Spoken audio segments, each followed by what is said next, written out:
चलिए दोस्तों, आज के इस वीडियो में दिस, डैट, दिस और दोज ऐसे वो शब्दों का प्रयोग करना सीखेंगे। देखिए, बच्चे अक्सर गलती करते हैं, जहाँ पर डैट का प्रयोग करना चाहिए वहाँ पर दिस लगा देते हैं, और जहाँ पर दिस लगाना चाहिए वहाँ पर दिस लगा देते हैं। यार, ऐसा मत करो। ऐसा करने से ना आपकी अंग्रेजी एकदम बेकार हो जाती है। लेकिन इनका प्रयोग करने से पहले इनका मतलब भी जाने कि दिस का मतलब क्या होता है, डैट का मतलब क्या होता है, दिस का मतलब क्या होता है, दोज का क्या मतलब होता है। पहले इनका मतलब समझते हैं। ठीक है, एक एक करके मतलब समझेंगे और इनका प्रयोग सीखेंगे। देखिए, दिस का मतलब होता है यह। दिस का मतलब यह। दिस का प्रयोग तब करते हैं जब कोई चीज पास हो। जैसे अभी इस समय आप पढ़ रहे होगे तो आपके आसपास क्या हो सकता है? आपके आसपास हो सकता है कि आपके पास, आप ऑनलाइन पढ़ रहे हो तो आपके पास आपका मोबाइल या लैपटॉप होगा, आपके पास पेन हो सकता है, आपके पास एकदम करीब इस समय किताब हो सकता है आप पढ़ने बैठोगे तो आप पानी का बोतल लेके बैठोगे या गिलास लेके बैठोगे, तो वो एकदम आपके पास हो। यानी वो चीज जो आपके बहुत ही पास हो, आस पास हो, उसके लिए हम दिस का प्रयोग करते हैं। जैसे एग्जाम्पल तौर पे आप देखिएगा, दिस इज अ टॉय। यह एक खिलौना है। तो खिलौना क्या बच्चे का अक्सर पास ही होता है। Repeat after me, this is a pen. यह एक पेन है या कलम है। दिस इज अ बुक, यह एक किताब है। तो जो चीज पास होता है उसके लिए दिस का प्रयोग करते हैं।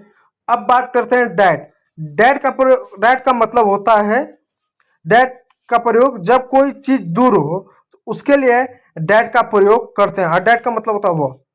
ठीक है, तो डैट का प्रयोग तब करते हैं जब कोई चीज दूर हो, यानी दूर रखी चीजों के लिए इशारा करने के लिए हम डैट का प्रयोग करते हैं। जैसे that is a TV.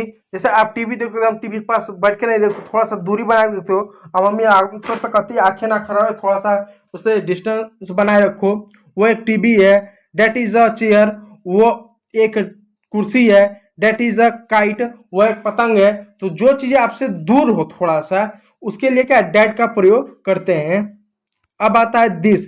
This का मतलब होता है जब कोई चीज पास हो लेकिन बहुत सारी चीजें हो। जैसे मेरे पास बहुत सारी किताबें हैं, मेरे पास बहुत सारे पेन है लाल हरे नीले कलर के, या मेरे पास बहुत सारे खिलौने हैं। तो जब कोई चीज पास हो लेकिन बहुत सारी हो तो उसके लिए दिस का प्रयोग, दिस नहीं दिस। दिस अलग होता है, यहाँ पर दिस इसको बोलते हैं। दिस का प्रयोग दिस का प्रयोग करते हैं।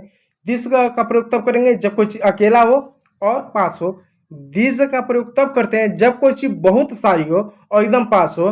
जैसे एग्जांपल देखिएगा, दीज आर बुक्स। अब यहाँ बुक नहीं है, बुक्स है, बहुत सारी किताबें हैं, ये किताबें हैं। These are my shoes. अब शूज यानी एक जूता नहीं है, दो जूता है, यानी दो से अधिक है, दो या दो से अधिक हो। These are flower. अब फूल जो देखो, फूलों के बगीचों में जाए या गमले का फूल देखो तो एक कभी कभी आपको हो सकता है एक ही फूल दिखे, लेकिन आप तो दो तीन फूल दिखते हैं, कुछ फूला हुआ, कुछ बिना फूला हुआ, कुछ फूल तो मुरझा जाते हैं, कुछ फूल तो सूख जाते हैं। इस तरह के फूल दिखते हैं, लेकिन कुल मिलाकर चार पांच तरह के फूल देखने को मिलते हैं कि नहीं फूल मिलते हैं। तो उनको क्या, दीज आर फूल, यानी इतने सारे फूल हैं, ये इतने फूल हैं। ठीक है, ये फूल हैं इस तरह के। तो दिस का प्रयोग तब करते हैं जब कोई चीज पास हो और बहुत हो। और दोस्त का प्रयोग तब करते हैं जब कोई चीज दूर हो और बहुत सारी चीजें हो, दूर की चीजों के लिए, लेकिन जब वो चीज बहुत सारी है। जैसे मान लीजिए एक भैंस है तो डैट का प्रयोग करेंगे, लेकिन जब भैंसों का समूह, चार पांच भैंस खेत में चारा चल रही है, तो दोस्त का प्रयोग करेंगे।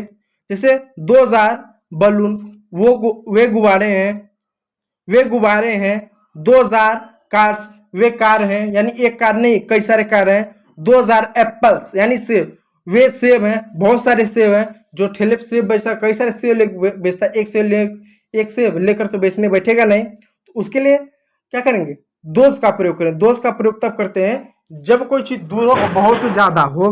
तो उम्मीद करूंगा दिस और दोस्त का क्या अंतर आपको समझ आएगा। दिस नजदीक के चीजों के लिए, एक वस्तु हो तो डैट का प्रयोग दूर की चीजों के लिए जब वो एक वस्तु हो। दिस का प्रयोग नजदीक वस्तु के लिए जब अनेक वस्तुएं हो, और दोस्त का प्रयोग दूर की वस्तु के लिए जब अनेक वस्तुएं हो। ठीक है, ये रहा आपको दिस, दैट और दोस्त में अंतर मैंने बता दिया। वीडियो अच्छा लगा तो क्लिक कीजिए, चैनल पर है तो सब्सक्राइब जरूर कीजिएगा। वीडियो देखने के लिए बहुत बहुत धन्यवाद।